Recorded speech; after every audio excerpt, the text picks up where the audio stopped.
Hello, my friends. John LaRuffa here with another Unbiased unboxing. In this episode, we're going to take a look at Star Trek Captain's Chair. Let's get started. Okay, folks, and as usual, please like and subscribe to my YouTube channel if you haven't already. If you have, I really do appreciate that support. Thank you very much.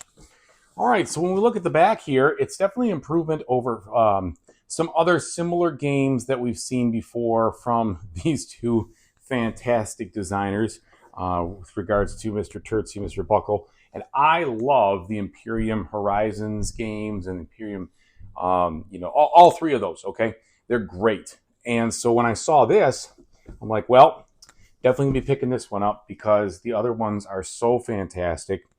So it just finally got here in the United States to my flags. I'm very excited to give it a try. Let's see what we got inside. All right.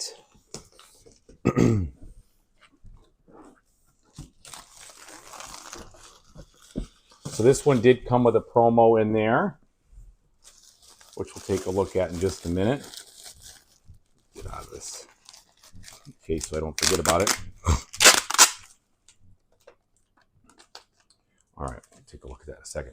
So this box is literally busting at the seams, higher than it could be even packed, and it has a spacer in there. All right, so we've got this. Immediately, I see this common card list. So it's telling you about the cards. I have not read the rule book on this one yet, so I still have to do that. And it's a pretty long rule book. So here we've got all the components. Here's the setup. Again, other setup, overview. So lots to go through. Whoops, going a little fast there. But it looks like we have a lot of examples too, and examples are key and very helpful. So I'm glad to see that. And you got the component anatomy on the back, and then a bunch of information about what the terms mean, and then icon reference, etc., which is good. And then it's got this 20-page Automa solo novel, so rules for solo play. And I just hope it's got plenty. It looks like it's got plenty of examples in here, and so that should be fine. This doesn't look packed, so to speak. It looks like it's really doing a good job trying to get you to understand the flow, which is good. Then you got a solo player aid, which is awesome. So happy about that. Okay, let's look at these components. So we've got medium thickness cardboard. All seems to be on the shiny side, so to speak.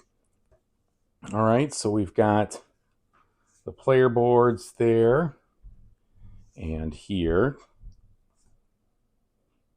So there's an advanced and a standard, I guess.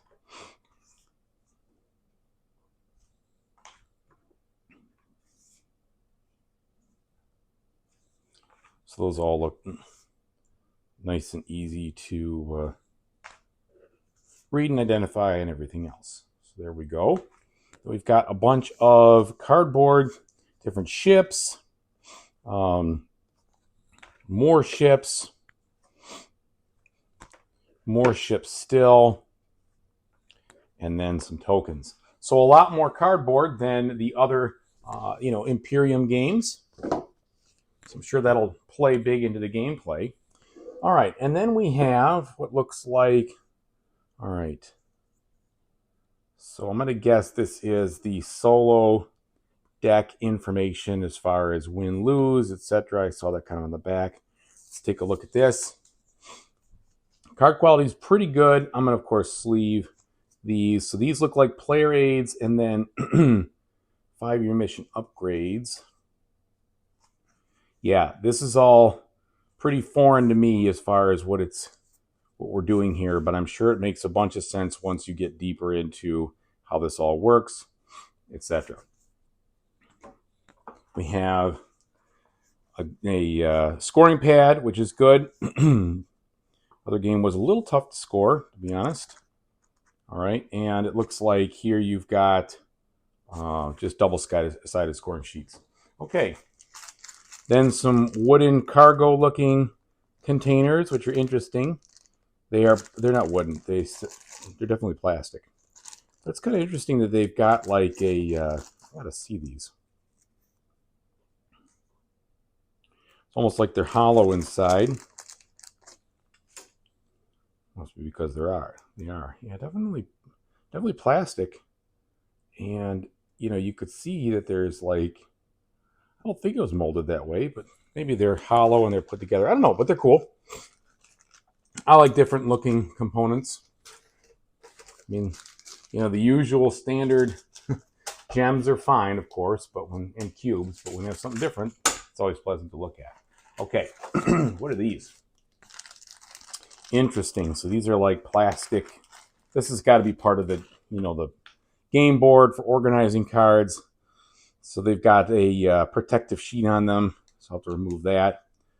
But yeah, so they make it look a little bit more high tech when they're using the plastic versus a cardboard, which is fine. And then tons and tons of cards. Now here's the question. Will the tons and tons of cards actually fit when I sleeve everything? And I don't know. We're going to see. I'm going to guess it's going to be a little tight, but I could be wrong. So let's see what we've got here. They might fit. We'll see. Looks like some of them kind of fell out in transit. Maybe not, maybe so. I hope they fit. I usually use the cheap sleeve, so like this would be the biggest one. Yeah, I think they're going to be a little tight, perhaps too tight. Oh well, let's take a look at these cards because this is the main component of the game is the actual cards.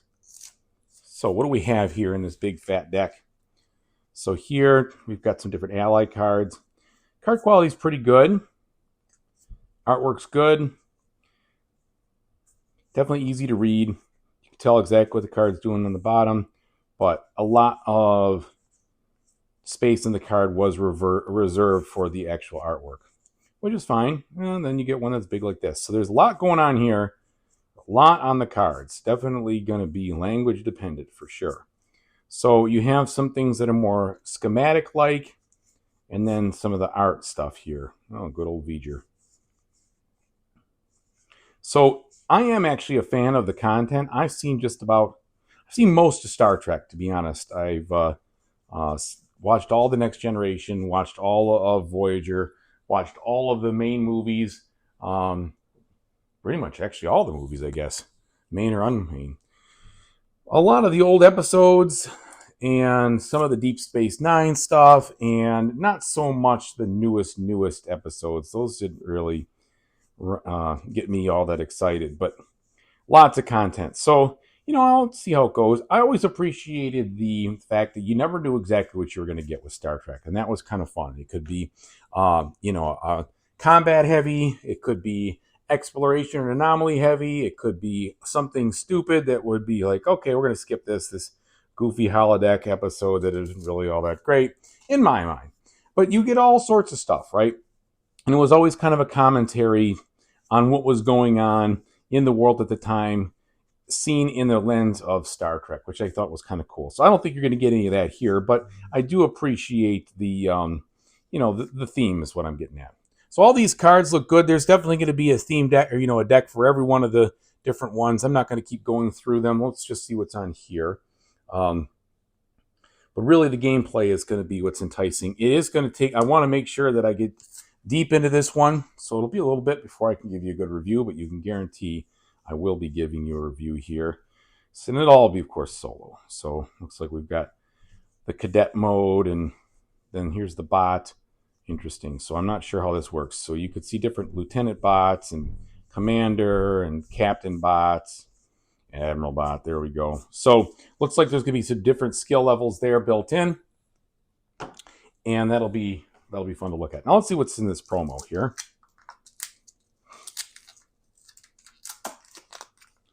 Promo card looks like it is another ship, USS Enterprise B. Oh, there it is. Yeah, looks weird when you look at it like that, doesn't it? All right. And then some more Wesley Crusher. Yeah, there you go. So a couple of other things to put into the main. All right, folks. Well, I'm looking forward to giving it a try. Thanks so much for watching. I really appreciate it. And whatever you do in the future, I really hope you have a fantastic time doing it. Take it easy, everyone.